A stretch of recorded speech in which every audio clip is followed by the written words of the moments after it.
Minas que dá certo. Oferecimento Codemig, Governo de Minas.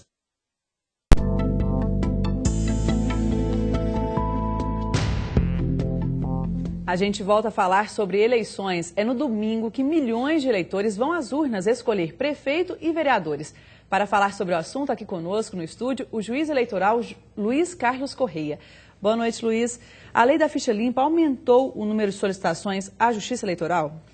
Apenas em Minas Gerais, no caso de Belo Horizonte, foram indeferidos 50 candidatos a prefeito e 103 a vereadores por causa da lei da ficha limpa. Um candidato eleito e depois de eleito condenado, ele será imediatamente afastado?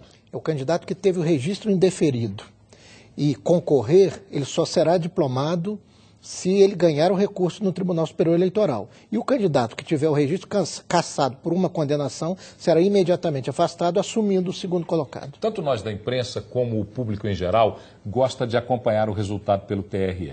E nessas eleições, o senhor me dizia que vai ter uma novidade. Alguns candidatos aparecerão com 0 votos. Por que esses candidatos vão aparecer com 0 votos? Exatamente. Os candidatos que tiveram o registro indeferido, estão concorrendo com recurso, não terão seus votos divulgados até o julgamento pelo Tribunal Superior Eleitoral.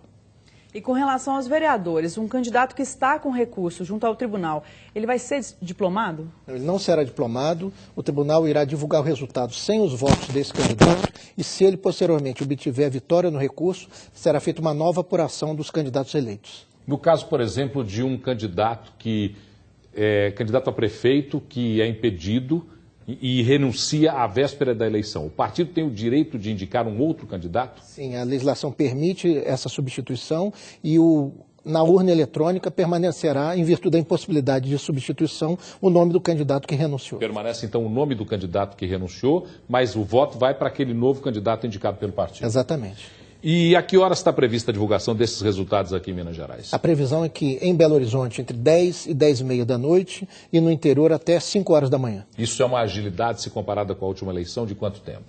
Nós estamos sempre avançando, né, e pretendemos chegar ao ponto de divulgar todo o resultado no mesmo dia. Mas no momento, em virtude da dificuldade de transmissão dos dados do interior, nós fixamos esse horário de até 5 horas da manhã. As pessoas mais velhas, aquelas que têm um pouco de resistência à urna eletrônica, ainda colocam algumas dúvidas com relação à urna eletrônica. Qual o índice de confiabilidade na apuração da urna eletrônica? 100%. Inclusive, amanhã serão sorteadas uma urna da capital e 4 urnas do interior para a votação paralela, que sempre atesta o caráter fidedigno da votação na urna eletrônica. Doutor Luiz Carlos, mais uma vez, muito obrigado por sua presença aqui conosco no Jornal Band de Minas e sucesso no seu trabalho à frente do comando das eleições da votação que acontecerá no dia 7, no próximo domingo. É sempre um prazer estar aqui e a Justiça Eleitoral espera que todos cumpram o seu dever no domingo. Muito obrigado. Obrigada. Sobre a votação, nós aqui do Jornal Band de Minas preparamos uma reportagem especial que tem várias dicas. Vamos ver. As urnas que serão utilizadas nas eleições municipais do próximo domingo já começaram a ser distribuídas para o interior e a capital. Em Minas Gerais, serão 10.488 locais de votação, 438 deles somente em Belo Horizonte. Para saber onde votar, é preciso conferir a zona e a sessão eleitoral. Na dúvida, estarão disponíveis nos locais de votação listas como estas para ajudar o eleitor. No dia da votação, é necessário apresentar um documento de identificação com foto e o título. Quando o eleitor estiver frente a frente com a urna eleitoral, ele deve votar primeiro para vereador. São 5 dígitos. Na tela vai aparecer a foto do candidato, o número, o nome dele e o partido a qual ele representa. Se estiver correto, basta apertar a tecla verde. Em seguida, ele vota para prefeito. São apenas 2 dígitos. Na tela aparecerá a foto do candidato e do vice, os nomes dos dois, o número e o partido a qual eles representam. Se estiver certo, basta apertar novamente a tecla confirma.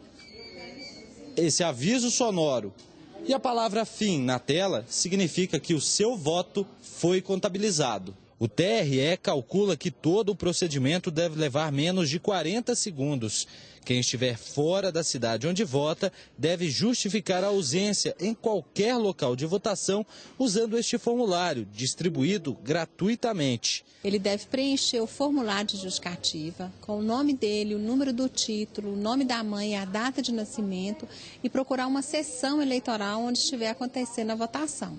Ele vai entregar esse requerimento de justificativa com um documento oficial com foto para o mesário. O eleitor que não votar nem justificar no dia da eleição, ele tem um prazo de 60 dias para procurar o cartório eleitoral onde ele é inscrito eleitor e apresentar a justificativa para o juiz. Gisele não votou nem se justificou em uma das eleições passadas. Ficou impedida de emitir um novo passaporte. Constava que eu não havia votado numa eleição anterior, de um período que eu morava fora do Brasil. Quem estiver fora do país no dia da eleição deve fazer como seu quirino. Ele chegou ao Brasil essa semana e veio direto para o cartório eleitoral. Trouxe com ele o passaporte para comprovar a viagem. Regularizar e também tentar votar ainda nessas eleições. Seu Carlos também estava em dívida com a Justiça Eleitoral. Não teve dúvidas, procurou o cartório e regularizou a situação. Eu já estou aposentado e ainda deixar correr risco complica tudo, né? Olha lá, lembra daquela marchinha eleitoral do Jânio Quadros? Varre, varre, varre, vassourinha, varre, varre, varre a bandalheira, que o povo já está cansado de sofrer dessa maneira. E com ela, o show para os corruptos.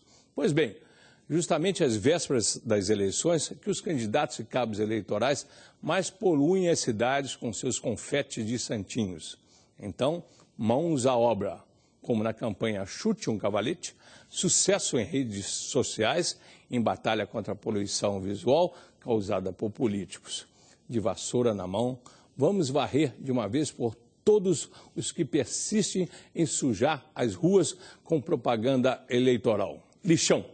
Neste domingo, aqueles sujos mundos que ainda não foram incinerados junto com os fichas sujas, vamos botar lenha na fogueira e torrificar os poluidores no mesmo pacote dos mensaleiros. São esses tipinhos que mancham nossa cidade, nossa honra e tradição. Na hora de votar, olho neles, minha gente. Em nossos atos estão os novos horizontes democráticos deste país. Boa noite. E por conta das eleições, as lojas de Belo Horizonte estarão fechadas no próximo domingo. Já os estabelecimentos de gêneros alimentícios podem funcionar na data, conforme autorizado na convenção coletiva. A empresa deverá pagar ao empregado R$ 43,00 em caso de trabalho, além da folga em até 60 dias após o mês de outubro. Uma pesquisa estimulada realizada pelo Instituto Census anterior ao dia 2 de outubro, com os candidatos à Prefeitura de Belo Horizonte, divulgada hoje, aponta a liderança do atual prefeito Márcio Lacerda. O Instituto ouviu 1.050 eleitores. A margem de erro é de 3 pontos percentuais para mais ou para menos. Márcio Lacerda, do PSB, aparece com 46,2% das intenções de voto, seguido de Patrus Ananias, do PT, com 29,2%. Vanessa Portugal, do PSTU, tem 1,3% das intenções de votos. Maria da Consolação do PSOL tem 1 ponto. Alfredo Flister, do PHS, 0,8%. E Tadeu Martins, do PPL, 0,1%. Pedro Paulo, do PCO, não foi citado por nenhum dos entrevistados. Brancos, nulos e indecisos somam 20,8 pontos percentuais. De acordo com a pesquisa Census, considerados os votos válidos, Márcio Lacerda, do PSB, venceria em primeiro turno com 54% das intenções de votos. Em todas as pesquisas, os institutos garantem que em Belo Horizonte a eleição será decidida no primeiro turno. Agora, se houver segundo turno, os institutos terão muito para explicar. Um incêndio atingiu vegetação próximo à BR-040, em Contagem. Quem passou pelo trecho teve que redobrar os cuidados por conta do perigo de acidentes.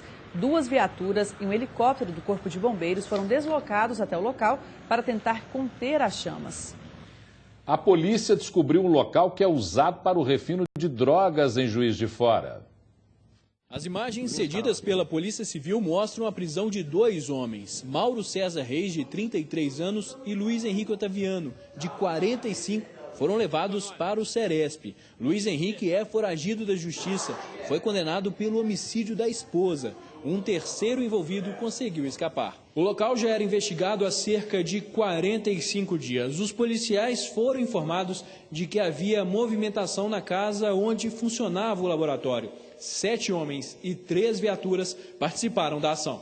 No laboratório foram encontrados cerca de 2.800 pedras de crack, 150 gramas de cocaína para embalar, 200 papelotes da droga, material para refino, preparo e embalagem, comprimidos, munições de calibre 38, 2 celulares e meio quilo de maconha.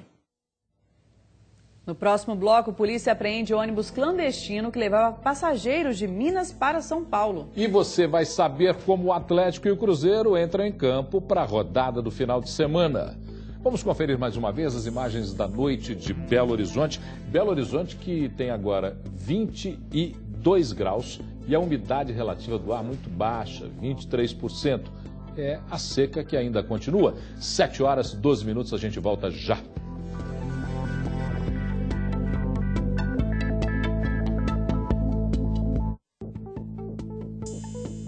Jornal Band Minas. Oferecimento Deva Iveco. Os melhores negócios.